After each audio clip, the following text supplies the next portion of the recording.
Chapter 1, Laying Plans. War is a matter of vital importance to the state, and that it can lead to either survival or ruin.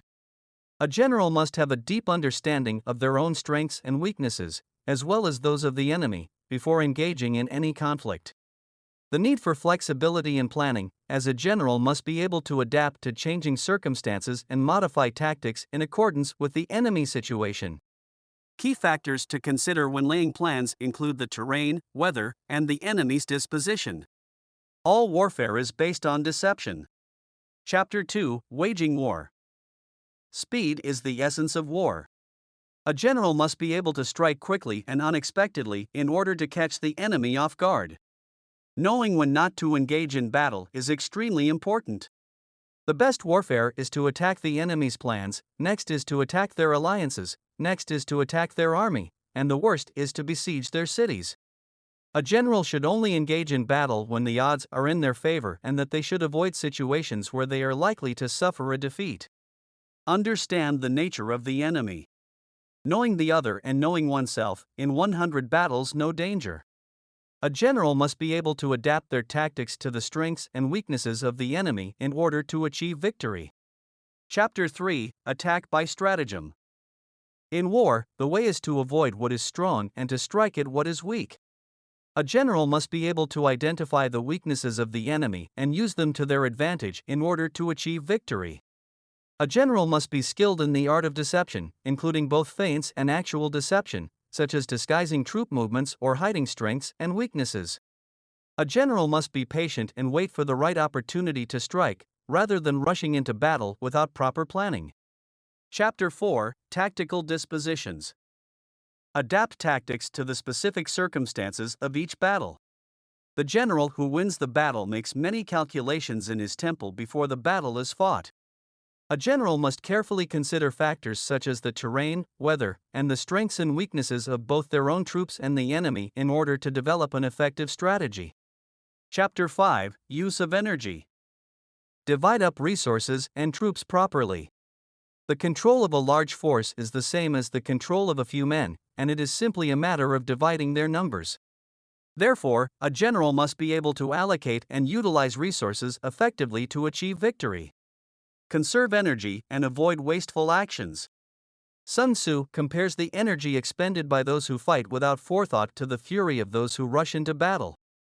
Build up reserves and maintain the element of surprise. To win 100 victories in 100 battles is not the acme of skill. Instead, subduing the enemy without fighting is the acme of skill. Therefore, a general must maintain a strong reserve force and use it to surprise and outmaneuver the enemy. Chapter 6, Weak Points and Strong. The spot where we intend to fight must not be made known, for then the enemy will have to prepare against a possible attack at several different points. A general must keep their plans and intentions secret in order to surprise and confuse the enemy. Identify weak points in the enemy's defense and exploit them. A general must use intelligence and reconnaissance to determine the enemy's weak points and then concentrate their forces to attack those points. Use indirect tactics, such as feints and ambushes, to further exploit the enemy's weak points. Chapter 7, Maneuvering. A general must be able to identify the enemy's strengths and weaknesses and maneuver their forces accordingly. A general must be able to adapt their strategy to the changing circumstances of the battlefield. The best victory is when the opponent surrenders of its own accord before there are any actual hostilities. It is best to win without fighting.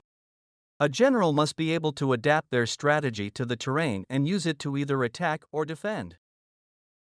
Chapter 8, Variation of Tactics. In battle, there are not more than two methods of attack, the direct and the indirect. A general must be able to use both direct and indirect tactics in order to keep the enemy guessing and avoid being predictable.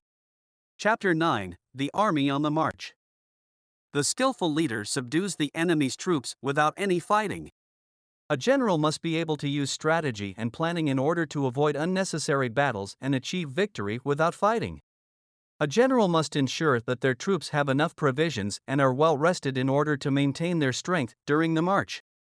A general must be able to gather information about the enemy's movements and strength in order to avoid being caught off guard.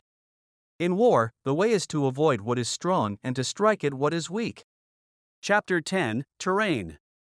The art of war is governed by 5 constant factors, to be taken into account in one's deliberations, when seeking to determine the conditions obtaining in the field. These factors include the moral law, heaven, earth, the commander, and method and discipline. Adapt one's tactics to the specific terrain of the battlefield. A general must be able to use the terrain to their advantage and avoid being caught in a disadvantageous position. Understand the strengths and weaknesses of different types of terrain, such as mountains, forests, and plains. A general must be able to adjust their tactics based on changes in the terrain, such as the weather or the movement of the enemy. Chapter 11 The 9 Situations.